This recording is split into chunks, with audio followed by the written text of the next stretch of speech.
Presidente, oggi presentiamo un nuovo sito dell'Ascom. Perché un nuovo portale? Perché? Perché c'era l'esigenza in questo momento di unire un gruppo di commercianti per cercare di fare un centro commerciale nel centro cittadino. C'è sempre più l'esigenza di fare gruppo ovviamente per tentare di vendere più, per far venire più gente possibile a Vittorio Veneto e anche per avere una certa potenza a livello sindacale e con la politica. Quali sono i punti di forza di questo nuovo sito?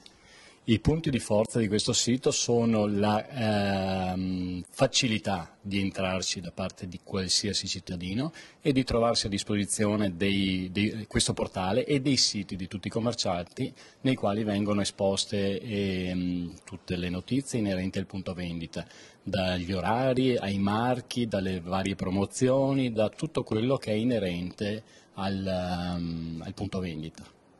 Quindi diciamo ogni singolo commerciante potrà aggiornare immediatamente quelle che sono tutte le sue iniziative. Certo, in qualsiasi momento il commerciante potrà variare la sua vetrina virtuale, è la sua vetrina, è il suo modo di fare, è la sua capacità di richiamare del pubblico. In qualsiasi momento il commerciante ha tutte le disponibilità di variare questa sua vetrina. Siamo appena nati come sito, però già 90 hanno aderito. Infatti una cosa positiva è questa, in poco tempo siamo riusciti ad assemblare 90 commercianti, una grande positività da parte di tutto il vittoriese e con la speranza di aumentare questo numero di commercianti sia tra gli associati Ascom che anche tra i non associati, perché ribadisco una cosa, questo portale è frutto dell'Ascom, è frutto della voglia di Ascom di metterlo in rete, però è aperto anche ai non soci Ascom.